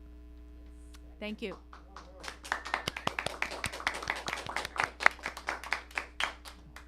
You're such a treasure. Thank you, Michael. You guys pissed off a little bit? Yeah. Are you inspired a lot? There's hope. Hi, I'm Carmen. And I just wanted to remind people that 4 out of the Monsanto 8 that were arrested on October 15th at Monsanto Woodland for protesting. Our arraignment is coming up on the 22nd of this month. So please give us all the support that you can. Thank you. Great. All right, so we have one last speaker. I know we've gone a few minutes longer. We are going to have some food after this. That's a time where we generally like to break bread and actually kind of let the rubber hit the road, per se. I know some people had to leave, so it's a little frustrating for me sometimes to have so many amazing people here and trying to connect the dots. But one of the reasons that we spent hundreds of hours with the programming to develop the technology and the network, everything you hear, all the keynote speakers are all platinumized, and they all have access. And hopefully we're asking them, even if it's just once a week, post your events, post this information. Let's create an alternative media source and information source outside of the corporate media who has their own agendas. So.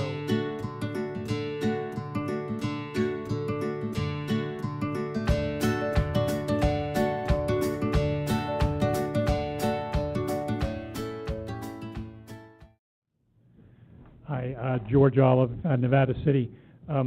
My comments have gotten shorter and shorter as more and more people have talked. This is a great meeting. It's wonderful to hear what the directors think about a current issue. You know, there are a number of groups working in parallel with the NID directors focused on the Raw Water Master Plan and associated issues. And I think this meeting is beginning to bring those groups together with the directors to co-consider what should happen with the Raw Water Master Plan process. I would like to second, and I think there's going to be some thirds and fourths here, that the Foothill Water Network letter of May 21st, 2018 should be center in your deliberations right now. The points made in that letter. We send a lot of letters. So the key points, that I see in there. This one. Yeah. Deal with the initial process design, which we're talking about today. The proper makeup and role of the Tech Advisory Committee, collection of foundational hydrology, climate change, and raw water use data, which NID and HDR do not already have. This is data that has not been collected yet.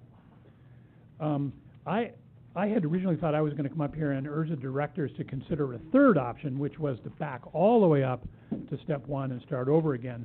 But I think the deliberation you're going through now probably accomplishes that, and I appreciate your willingness to back up, as Dr. Miller has mentioned.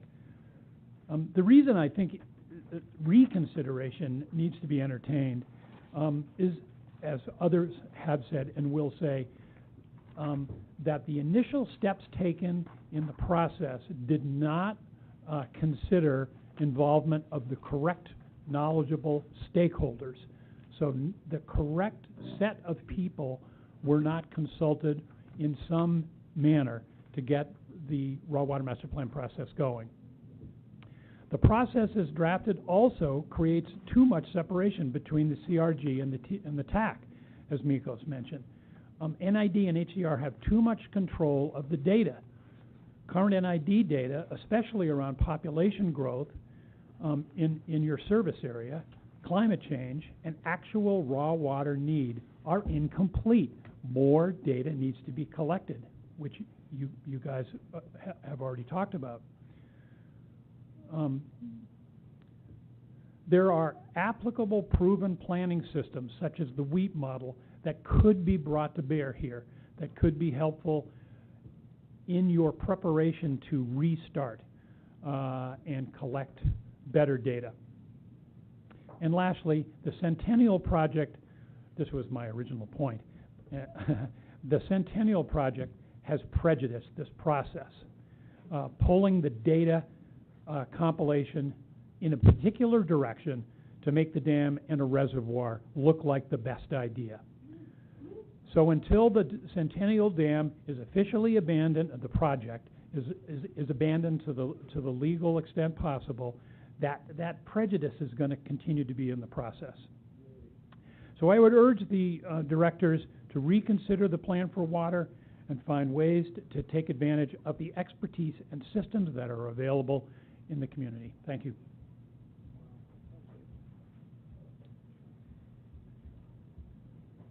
Chair Miller, Board, good morning. Peter Van Zant, Nevada City, NID customer, taxpayer. I also, like George, is going to cut my comments short, but I'm going to go to the point. That letter that was sent by the network in May, I hope you will pay attention to it. It really crystallized some of the issues that have come up over the last several months with the CRG. And it says to dial back the public process to the basics in the manual, remember this one? That started this process. So the specific, one of the specific asks is that set up a stakeholder group, I'll address that in a second also, that sits in on the design of the process that we're all going to follow. That has not been done. It was the CRG and Plan for Water came out of staff, I believe. And specifically, not mentioned in the CRG, but a little bit in the Plan for Water is the Technical Advisory Committee. It's in the HDR scope of work, and we know that the Raw Water Master Plan is a technical document. And so the technical group is extremely important, and as it's constituted now, it doesn't have a public component. And that's been done before. That can be worked out when we get all together, but, you know, open meetings, exchanges, workshops with the technical folks, because when it's all said and done, that's going to be the end product, not a 2-year community project where we just keep reshuffling the strategic plan stuff. So I'm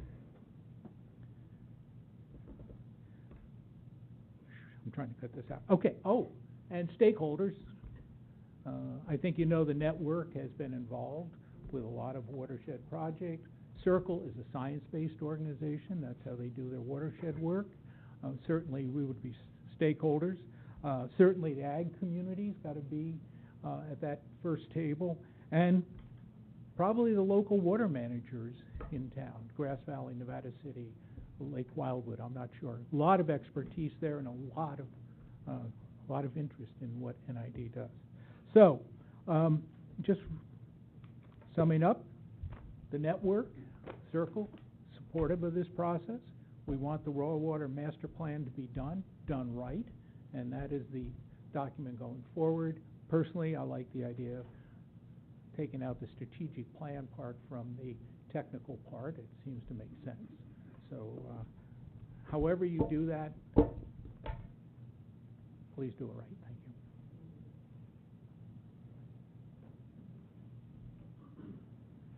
Good morning, Board. I'm Alan Fowler of Big Oak Valley, District 5. My main thing here is just a little feedback on what I saw in the CRG that I attended. The group I was in, I was surprised, had over half were engineers. I'm a physicist. We had a lot of technical information.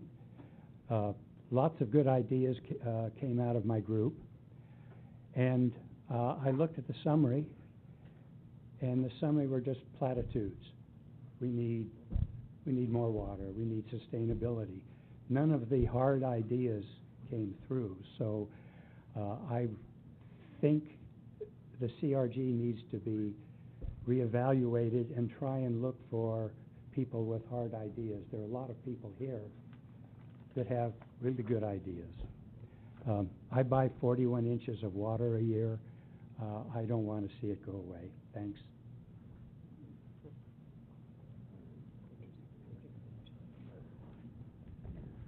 Hi, Otis Wallen from Colfax.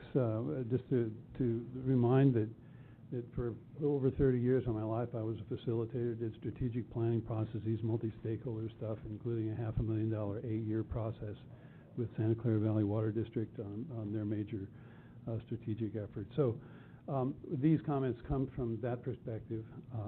I think the board would be well served to get more information so you can compare apples and oranges.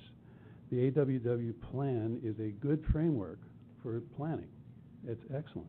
It's weak in the specifics of public outreach and other elements. And I would urge you to be discerning on a couple of different pieces. There's public outreach, there's stakeholder outreach, there's the technical advisory team and that outreach.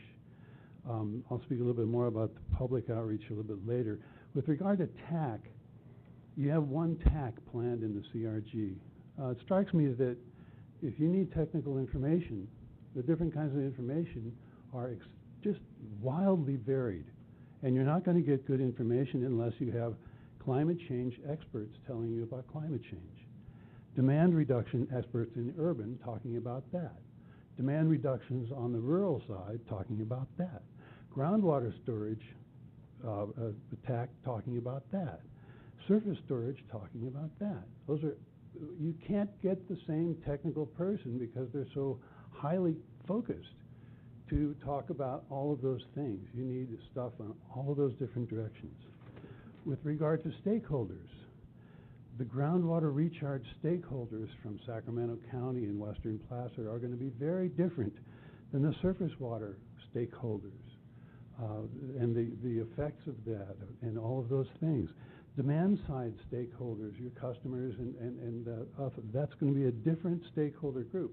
So you have different tax, you have different stakeholder input teams, and you may want a process team.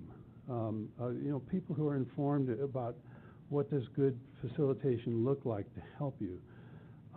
Just looking a little bit about what you have so far. I attended the second meeting. I would say that as I looked at the participants, I recognized a great many of them. And the participants were preloaded for and again Centennial Dam.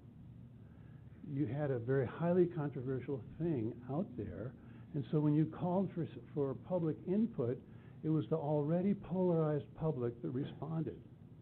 So I'm not sure you got a really good balanced cross-section of public in your first two public meetings. The second piece, I was really not impressed by the facilitation at all.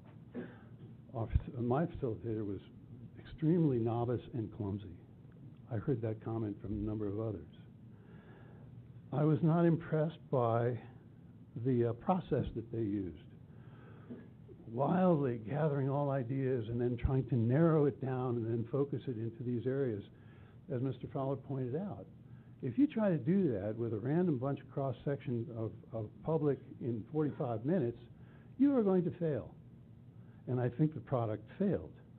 Actually, I think if I took the AWWA table of contents, sprayed the back with 3M adhesive, cut it into small phrases, scatter fluid against a wall, and then ask 12 random people from the public to come in and put it in categories, you would get something that was quite similar to what you got from two very expensive processes. So I'm not impressed with the product. There's other pieces. You've got some limitations in there. You only are calling for people to participate if they're within your jurisdiction. Lordy, I feel like I'm a stakeholder. I'm out of your jurisdiction. My land is in your red zone. I've been part of a water agency in the past that I can easily say is a major stakeholder, part of Placer County and the groundwater plant that's out of your district, but major stakeholder. So the plan is flawed in a number of ways. With regard to public outreach, I think if you had strategic public outreach at strategic points along the AWWA framework, you would get much more valuable public input than you would having the group that's kind of already formed, meeting on a monthly basis with a great deal of demand of their time. I would urge you to, you know, the Cal State Center for Collaborative Policy is a much-used facilitation and strategic planning group in our region, well-versed in all kinds of water facilitation and strategic planning. Susan Sherry is the point person that I know. She retired a few years ago.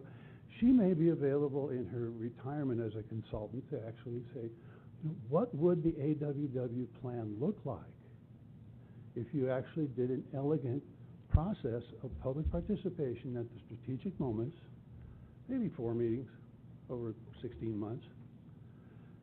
The stakeholder groups, even more critical, early on, that stakeholder input, and the multiple tasks to develop the level of fine-grained information you need to make a good decision. And I think until you have those pieces put together, you're not going to be able to select AWWA over CRG with any level of useful information and balance in making a decision. So I would just urge you to do that, and there are lots of people in the community with lots of experience in lots of different fields who are here to help you. So thanks very much for your time. I appreciate this discussion this morning.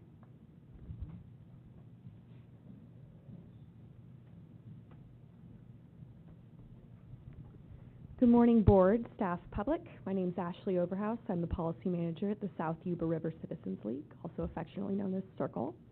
We're a member organization of the Foothills Water Network and respectfully resubmitted the May 2018 letter to you with a cover sheet yesterday morning. I'm going to read the cover sheet for the privilege of those that do not have a copy in front of them. The Foothills Water Network is a coalition of non-governmental organizations concerned with watershed management issues in the American, Bear, and Yuba River watersheds.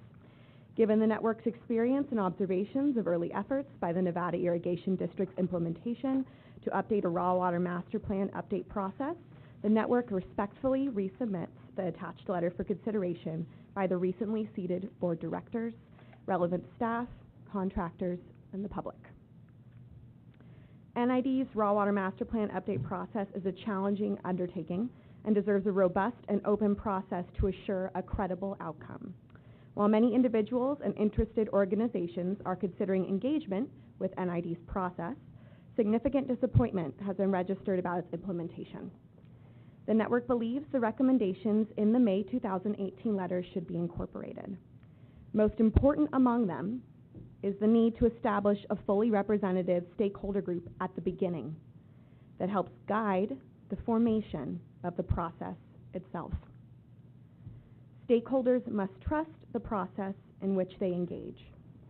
Stakeholder trust is established by early involvement in developing the process, its goals, objectives, parameters, and work products. As far as the network understands, the CRG has not been defined as far as its actual work product, and the public involved in forming the process did not happen. Please consider that the signers of the letter are well informed about Yuba Bear watershed issues and represent decades of collective experience in multiple stakeholder natural resource management processes. The network intends that reconsideration of the May letter by NID board, staff, and others will help assess and correct what appears to be a prescriptive process that does not evaluate community input or incorporate the best possible data. I also have some questions. If possible, it could be answered now in public comment or maybe later in the general manager's report. We're not in public comment, we're on an agendized item. Great, thank you, Director Miller. The first question is, where else in California has the AWWA M50 process been used outside of NID?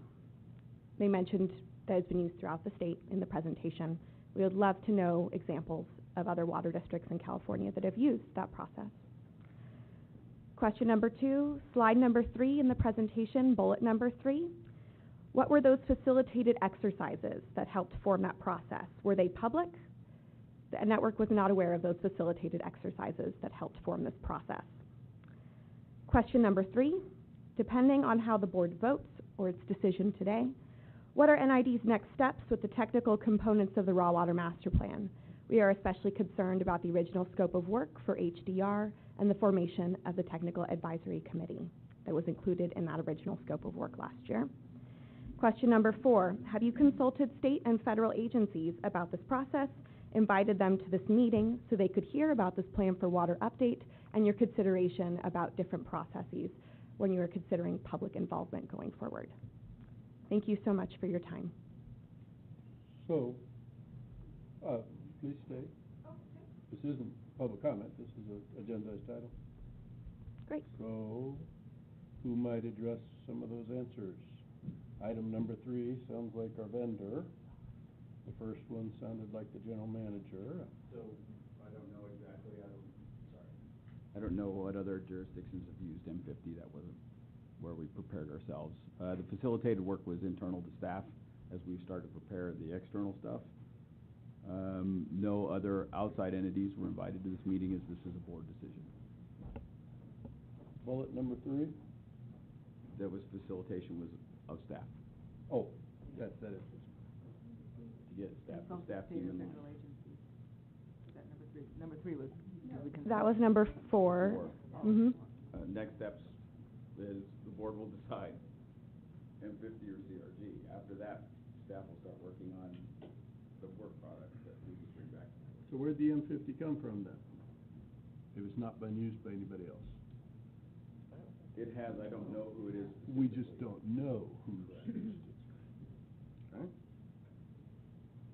Thank you, I appreciate those answers. Beto?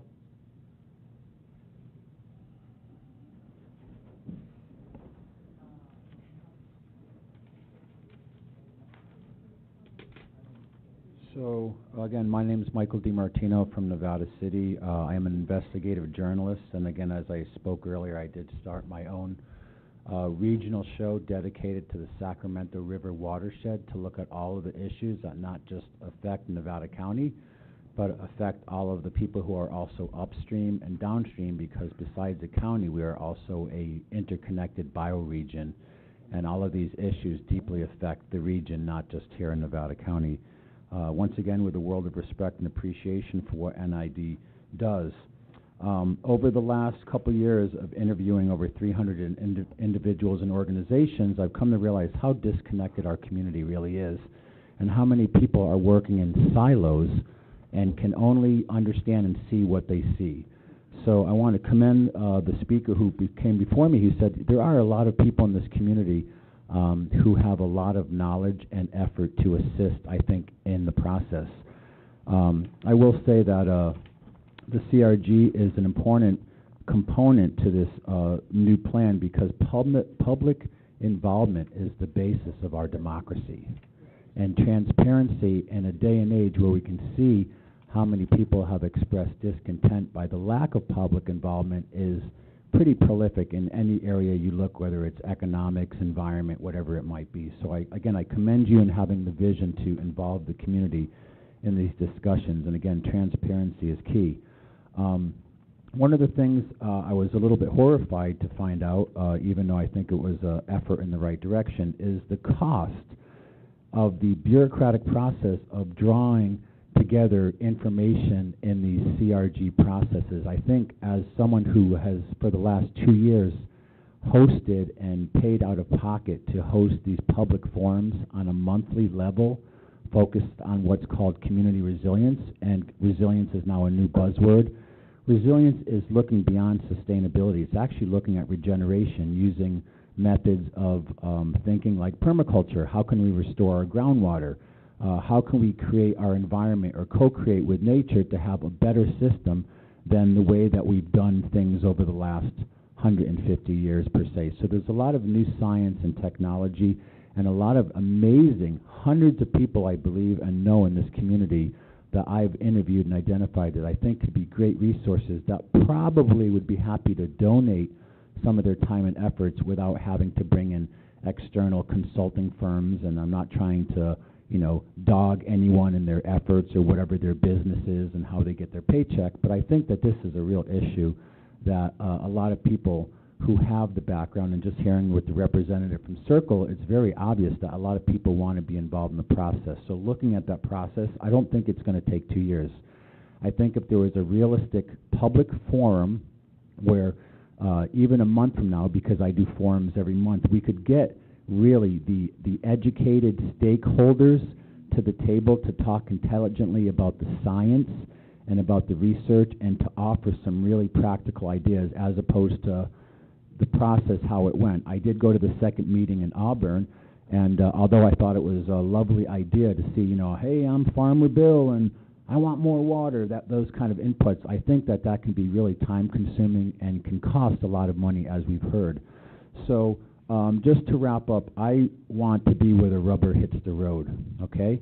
I have a lot of other things I could be doing today and making money, but I volunteered as a concerned citizen to be here and spend my afternoon because holding these public forums every month, being a broadcaster at KVMR, being someone who has presented on both KAHI radio and KNCO, having relationships with KZFR radio, working with KUBU in Sacramento, and public access to several counties, I am willing to step up, as I already am part of the public committee and the CRG group, to help be the tip of the spear to help organize these forums and make sure that the organizations and the educated stakeholders with the science and the credentials behind them make it to that table and to help get people out of their silos so we can continue to move this agenda forward in an intelligent way. And I would say I would be willing to do that with no expense at all to NID, because these are issues that have to be brought to light and addressed. And I do this every month at the Digital Media Center, where we could actually be broadcasting it. Maybe some seniors can't come and they're at home, they could watch it on television. We could broadcast the KVMR Facebook page, which my last broadcast had about 1,000 people participating. It takes more than sending out 60 emails and spending hundreds of thousands of dollars on billboard. It takes getting in touch with the people who are the community leaders who can activate people and bring back the faith and trust to make some real positive change in our community. And by what I'm hearing today, I know all of you are committed to that. So thank you for your time, and congratulations to Laura Peters, who I had the honor to interview. Thank you for all that you do. You know of anybody down at Lake of Pines?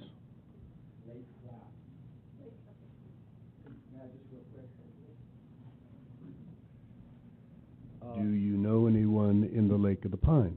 Yes, sir. Who might that be? Well, I can't pull up the name right now, but just to answer that question. What's their field of expertise? Microbiology, also water hydrology. The reason I've been working with this person is about the issue of a mass extermination of the geese population in response to the E. coli infection that's happened down there. It's the wrong approach to it. So if anybody wants to go online to thesourcedirectory.org, I created a resource of 1,000 individuals and organizations throughout the region who are actively involved and have been for decades around community building, and our scientists and people that we could draw from as advisors. And I've done this all on my own coin, again, as a concerned citizen, to try to bring these resources to light that we could use. I can happily go into that this afternoon, and whatever protocol is appropriate, get back to the board with some of these resources and contacts to however it can assist the process.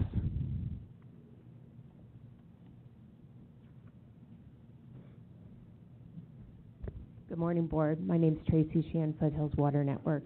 I have to say I'm very heartened and optimistic by the conversation and the discussion at the board level today about this issue, so thank you.